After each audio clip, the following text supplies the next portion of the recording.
Well, a lot of people don't know that Grant Horvat is from Michigan. Did you know that? I knew that, but just because I was lucky to kind of hear some of the backstory, over the past year. But I got to believe most people have no idea that he's actually from He Michigan. crushes it. Yeah. Absolutely crushes it. If you're somehow watching this video and haven't seen his videos, I don't believe you, number one. But number two, certainly check out his channel. We can link to it.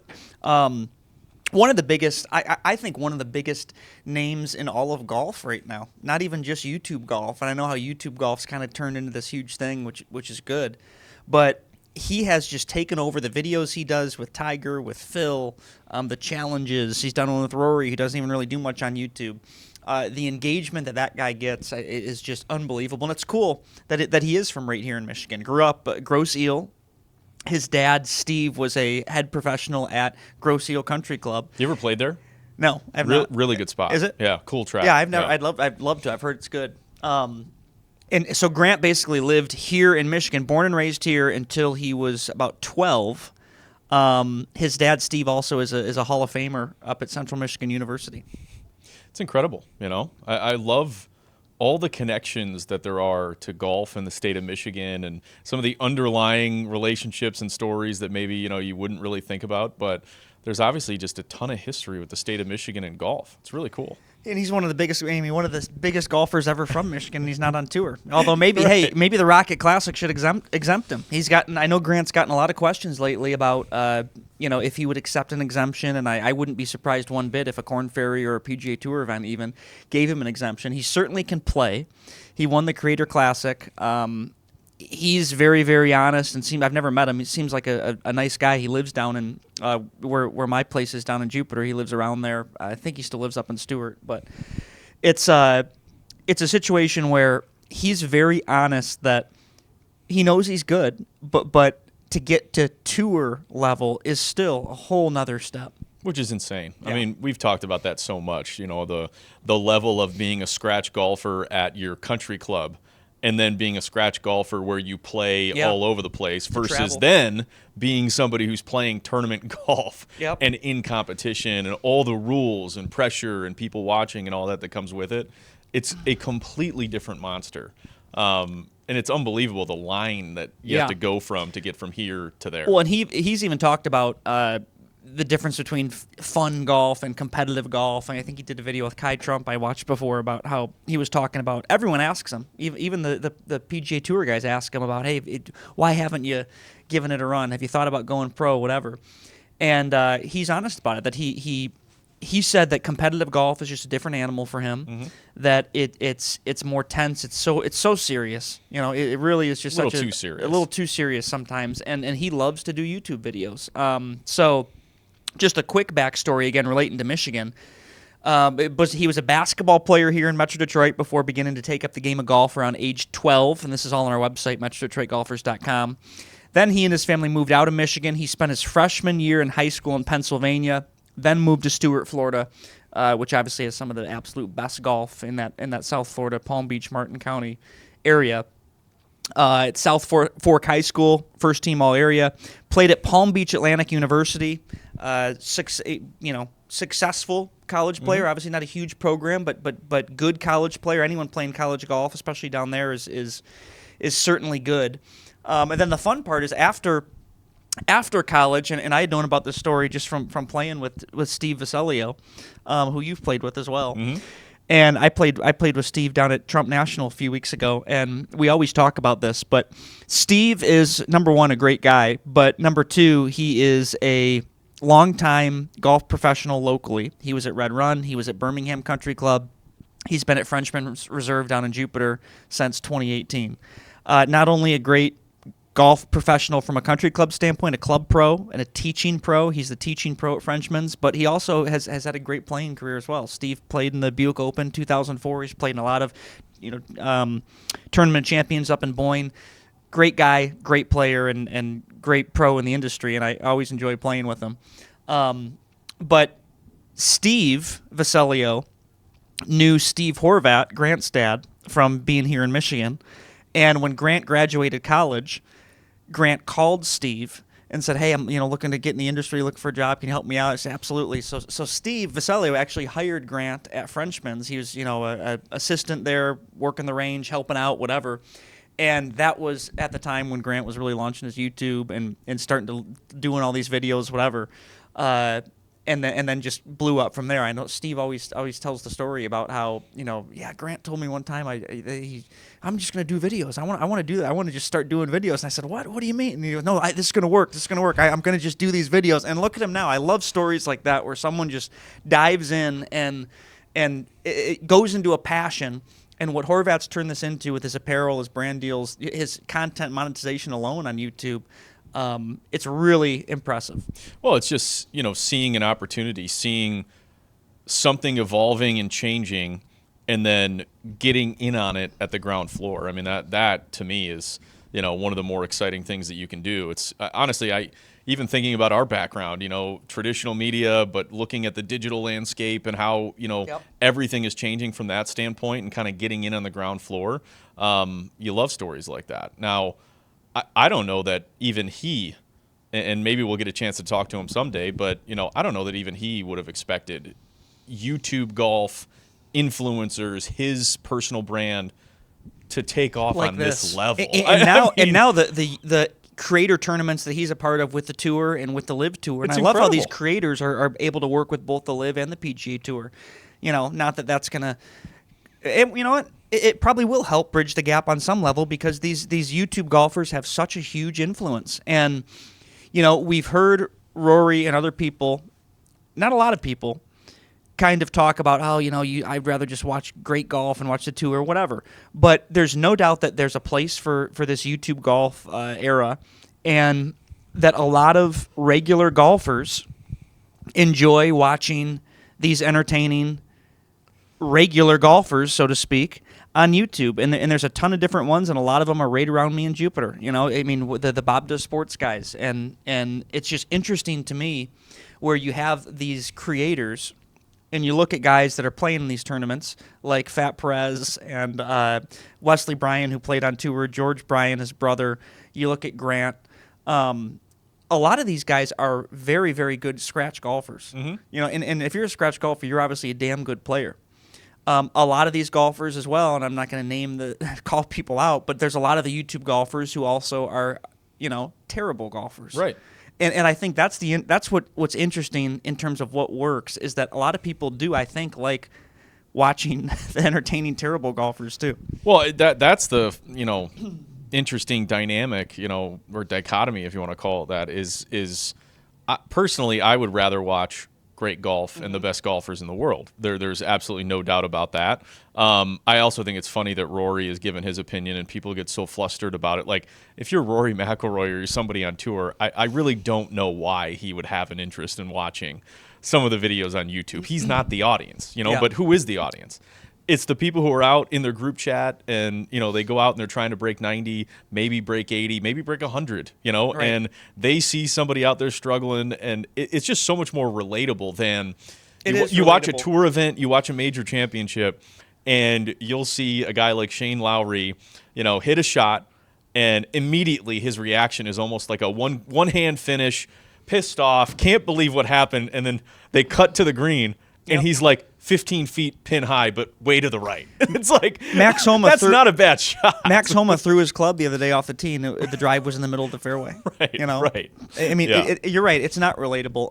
Or Victor Hovland, after he won this last, recently, he said, I hit a lot of disgusting shots, but for whatever reason, they were going, where I needed them to go. And he's just, that's not relatable. Some people thought really that was relatable where, I know that feeling of hitting a shot and hoping that it goes in the right direction. That's what he was kind of, But yeah. I think that what's unique about golf as well, especially with the handicap system, is that bad golfers can play with great golfers. Mm-hmm. And you look at even some of the YouTube video, and a lot of the PGA Tour guys, they know all of these creators and whatnot, and Bob Does Sports and Foreplay and everything. But what's interesting is that you can have a guy like Grant do a video with Joey Coldcuts or Trent, who people love, and at Sawgrass they loved him. You can have him do a video with them, and whether it's strokes or whether it's just they're being entertainment, golf is a game that you can kind of play with anybody. And, you and I have been fortunate to play with great golfers as well. And sure, there's a difference that, you want to keep up, whatever. We're never going to be that out of place or that out of, that slow by any means, even though they're going to kick our ass on the scorecard. A lot of great golfers just want to enjoy company. And as long as you're playing fast and keeping up, it's really not a big deal to most people if you're a good golfer or a bad golfer. Now, look, if there's PGA Tour guys that are prepping for tournaments and they're actually practicing, yeah, I'm sure they want to play with guys at their level. They don't want to play with the average golfer. But when it's a fun casual round, I don't think most people care. No, I agree. And, that's the thing, too, is like you get all these pros who potentially are asking Grant, like, hey, why haven't you made a run at it? You thinking about playing tournaments, whatever. Like, think about the lifestyle that he's living. And obviously, if you win one tournament or something like that, or you win a major, I mean, of course, there's the history, there's the brand deals that can come from it, and there's just endless amounts of money that you can win or get from winning a tournament. But he's probably absolutely killing it and making a fortune off of all this content. He gets to play golf. He gets to meet all these incredible people, do interviews, lines. Play in the Creator Classic. He's part owner in a bunch of different companies. I mean, from a pure just lifestyle standpoint, I don't know how you can look at that and what the life he's living, and then you look at some of the guys who are maybe fringe tour players or grinding on the Corn Ferry or something, not probably making much, but pursuing their dream. Like, it's great. I'd much rather have the Grant Horvat type of pathway as opposed to some of those guys just grinding to make cuts. He loves it. That's great. I think he's doing what he loves to do, and he just played in a minor league tour event the other day at Abacoa Golf Club and tied with Donnie Trosper, our good friend. But even then, the mini tour is, I think he shot one over, and it was like tied for 22nd or something. But that's still really good. In the mini tour, there's guys that are one shot away, one step away, half a stroke away from the Corn Ferry Tour. A lot of good players out there. And guys that are trying to make it. So for him to play an event like that, he can hang. There's no doubt he can hang. And I think the difference is, as he's talked about, and especially in the Justin Thomas video at Panther National that they did, it's about doing it for 4 days. There's a lot of guys that can hang around for 9 holes, that can hang around for 18 holes and get hot. But to do it for 4 days in a row like these guys do, it really is just next level with what they do on tour. And that's why I think Grant's video is about the 5-under challenge. Justin Thomas will start 5 under. Think about that. We're talking about Grant Horvat, who you look at his swing, or he's breaking it down with Tiger, or the average person looks at his. You'd probably think he's a tour pro, or as good as it gets with in terms of the golf talent. And then he plays a guy like JT. And he's spotting him 5 shots, which is a ton in golf. And that's the challenge, and they're playing from the same tees and whatnot, and it's crazy. And Grant can win some of those matches, but again, it's a 5-under type thing. It's just absolutely remarkable to me that the difference between the elite tour pros, the Ryder Cup guys, the top 50 in the world type guys, where over the course of 4 days, that's where you tell the difference. Oh, it's a huge difference. But the funny thing is, okay, say, Grant shot a 1 over in a mini tour qualifier, whatever you want to call it, mini tournament, whatever. 71. There's going to be a guy out there who's shooting 64. Right. And that it's only a 7-shot difference. Obviously, that's a lot in golf. Even 2 shots can be a huge, lead or way of winning a tournament. But it's like you mentioned, if you look at the scores over a 4-day, 4-round tournament, generally you're probably getting one of those rounds. If for the winner, the winner probably shot a 63 or a 64 one day. Their worst round was probably like a 68 or 69, and then they probably had a 65, 66 sprinkled in there. And I don't know what that adds up to, but you're probably in the teens as far as, if you're winning a tournament. Like, that's the difference. Right. Like, I think a lot of these guys, and Grant included in that, can shoot even par or 1 under or whatever, probably pretty routinely. But it's the guys who literally are in the 60s They almost can go so every low. Yeah. single time. And yes, they go even lower than, that low score, which is just unbelievable. Well, and it's funny. I'm on minorleaguegolf.com right now, which I actually go on frequently because I follow Donnie on there and like to see what he's shooting, and I just enjoy. I'm kind of a golf nerd. Donnie, from that if you're watching this perspective. right now, get to the range. All right, get to work. He's sick, apparently. I'll see him tomorrow when I fly down. But so I pulled up Grant Horvat's page, which is Grant Horvat Amateur, and you can see he's probably played in 10 events since 2017 on the minor league tour. Abacoa March Classic, Abacoa October Classic, September. So he basically just plays the Abacoa. But it's this old photo of him clearly when he first started getting on the minor league tour. It says Grant Horvat Amateur, 1998 birth year, hometown Detroit, Michigan. And then it says, as does every player, there's a button that says make contribution or payment towards Grant Horvat's entry fees. I think he's good on that. I think he's good on his entry fees for the tournament. He finished tied for 25th last week and made $140. So that'll go towards. I think it was in the form of a gift certificate since it's an amateur, or he's an amateur. So maybe I wonder what he bought. Pro shop credit. When I go, sometimes I work from Abacoa Golf Club. When I go there, I'll ask, "Hey, what did Grant use the $140 gift certificate for?"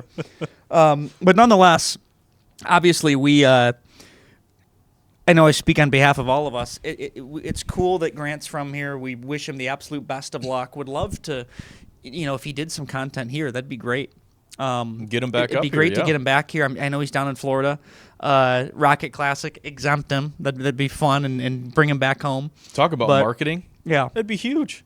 Yeah. I mean, that would be unbelievable for the tournament. Someone's going to. Yes. So, and I get, guys, I understand the argument. Think outside the box.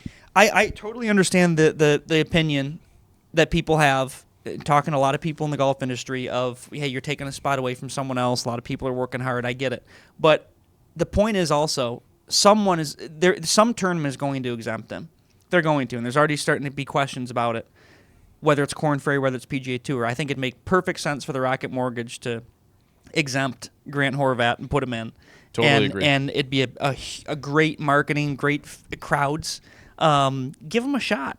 That'd be something cool. And again, he's from here. He's from Grosse Ile. Bring him back home and put Grant Horvat in the Rocket Classic this year. Let me ask you this, and we can. I know we're a little over time, but I don't want to cut anyone off at the knees, and maybe I'm just totally forgetting someone or some impact. But could you make the case that at some point he is or could be the most influential golfer to come from the state of Michigan? I know, yeah. You know what I mean? And I don't want to insult anyone, and I don't want to, forget about anyone, but obviously Tom Gillis, our guy, I don't want to diminish the impact that you have on having a great pro career. Dan Pohl, of course, who we just saw at the Michigan Golf Show. But when you're talking about taking advantage of what's changing in the game and his following, influence, and he's a great player, he is. You could easily make the case that he is the most impactful player, or could be the most impactful golfer from the state of Michigan. For sure. Think about how crazy that sounds. Yeah. Well, he's done a great job. We'll continue to watch his career. Excited to see what he does next. And again, it'd be great. He's talked. I know they've talked about Arcadia in a couple of videos before. There's some Michigan references here and there, but would love to see him do more with Michigan. So obviously, cool to point out. Grant Horvat crushes it, and he's from right here in Metro Detroit.